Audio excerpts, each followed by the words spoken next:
Hi everyone, I'm Monica de Olorvida and I'm going to explain to you all about the National Budget Circular number 548, other known as the Amended Rules and Regulations on the Grant of Representation and Transportation Allowances, issued on May 15, 2013.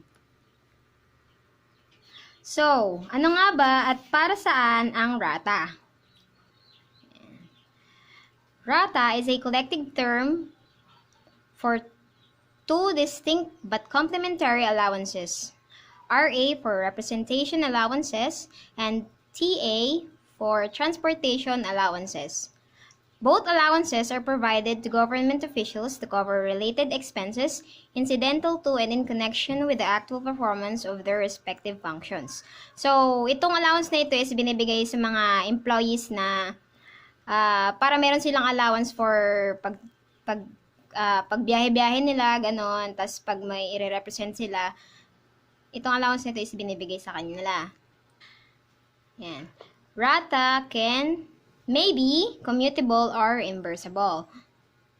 Yan. So, alamin natin kung sino nga ba ang mga employees na covered ng RATA.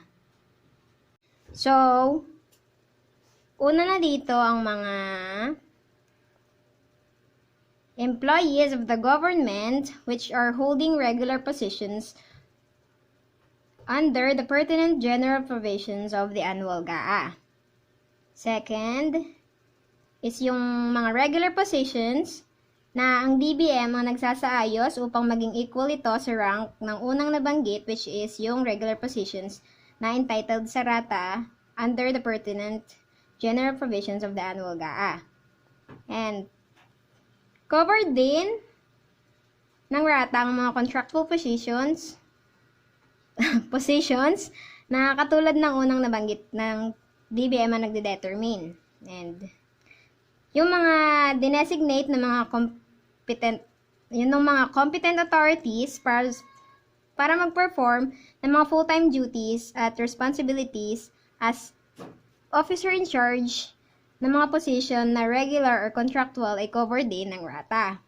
And lastly, yung mga designated vice president, deans of colleges, directors of centers or institutes, services, and satellite campuses, which is duly authorized by law. And department heads in SUCs or yung state universities and colleges. After naman nating malaman kung sino-sino ang mga covered nitong circular number 548, alamin naman natin kung magkano nga ba ang natatanggap nilang monthly RATA rates or yung mga allowances na natatanggap nila. Yan. So, yan. It is stated here kung sino mga officials or employees at kung magkano yung monthly representation allowance at transportation allowance na natatanggap nila. So, first dito is the department secretaries and those of equivalent ranks, which receives 14,000. Department undersecretaries of those of equivalent ranks, 11,000. Department of assistant secretaries and those of equivalent ranks, 10,000. Bureau directors, department regional directors and those of equivalent ranks, 9,000. Assistant bureau directors, department assistant regional directors, bureau regional directors and those of equivalent ranks, 8,500. Assistant bureau regional directors and those of equivalent ranks, 7,500. And lastly, chiefs of division identified as such in the personnel services itemization and plantilla or personnel and those of equivalent ranks, 5,000 pesos. Yeah. It is stipulated in Section 45 of the General Provisions of Republic Act number 1035-2 that no amount of representation allowances or transportation allowances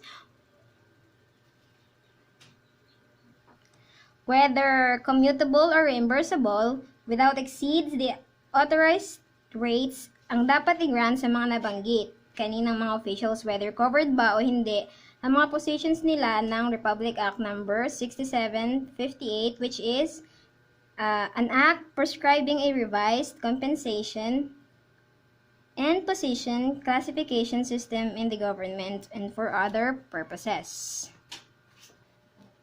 It is also stated na ang mga previous administrative authorizations na hindi angkop or hindi naayon sa authorized rates and conditions na nailahad ay hindi valid at ang kahit anong payment ay hindi allowed. Yan. Nakasaad din sa Republic Act 55.2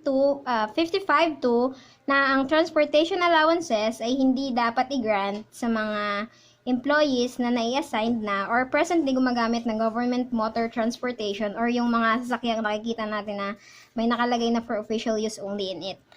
Para bang yung service nila kapag pupunta sila ng trabaho. So, ayan.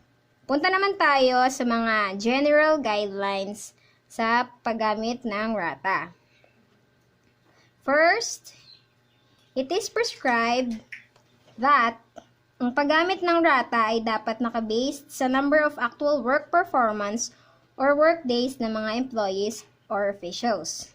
And, I included here the RATA schedules. Ayan, so, andito yung number of work days of actual work performance in a month at kung ilang percent ang actual RATA nito.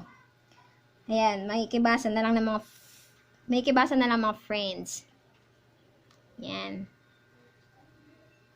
So, let's move on to the next, which is ang mga instances that shall be construed as actual work performances. First is the public holiday falling on a workday. Yeah. Pag yung holiday daw ay sa araw ng week, para bang weekday, ganun. And second, the compensatory time off. Third is the time off from work charged against the 5 days forced or mandatory leave. Third is the special emergency leave para sa mga employees na affected kapag nagkaroon ng calamities or disasters. And kapag yung employee ay nasuspend sa trabaho. Yan. Kung kanina, inisa-isa natin ang mga instances na dapat i-construed as actual work performances. Ngayon naman, ay isa-isayin natin ang mga instances that shall not be construed as an actual work performances. So, first is yung vacation leave with pay in excess of 5 days forced of mandatory leave. Second is the sick leave with pay. Third is the maximum of 3 days special leave privileges in accordance with Civil Service Memorandum Circular Number 41 Series of 1998, maximum of 7 days paternity leave in accordance with CSCMC Number 41 Series of 1998, and maximum of 7 days paternal leave to solo parents in accordance with CSCMC number 8 series of 2004 pag solo parent si father, and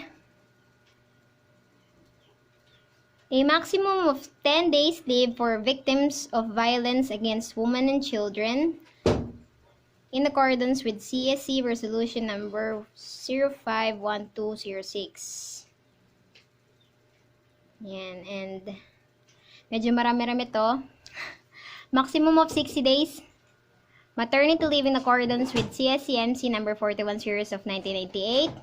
Maximum of 2 months special leave benefits for women under Republic Act 9710 in accordance with CSCMC number 25 series of 2010. Yan. Maximum of 6 months rehabilitation leave under CSC DBM Joint Circular Number 1 Series of 2006 And lastly, maximum of 6 months study leave under CSC MC number 21 series of 2004. And last of the guidelines ay para sa mga officials or employees na nagtatrabaho 8 hours a day na nag-undertime ay dapat na i-count as a day of work performance. Yun. Yan. Dumako naman tayo sa RATA for incumbents of positions. Para sa mga hindi nakakaalam kung ano yung incumbents, ito po ay isang tao who holds a particular office or position. So, kapag ba ang isang employer, incumbent, ay naka-assigned or gumagamit ng government motor transpo, ay nakaka-receive ba siya ng RATA? Yan. Masasagot natin yan dito. So, sabi dito, kapag ang incumbent in regular or contractual position, so, sabi dito, kapag ang incumbent in regular or contractual position na hindi assigned or hindi gumagamit ng government motor transportation, they should be granted the commutable RATA for the month. Dahil nga hindi siya gumagamit ng government motor transportation, syempre, kailangan niyang mamasahe. At syempre, para may ipampamasahe siya, kailangan nga ng pera. Kaya, siya ay nakakatanggap ng allowance for his transportation expenses. And for incumbents naman, who are assigned or those who use government transportation, ay hindi sila nakakatanggap ng allowance for transportation, but nakakatanggap naman sila ng representation allowances. And, ayun, wala na. And that is all, my friend. I hope naintindihan nyo. Thank you!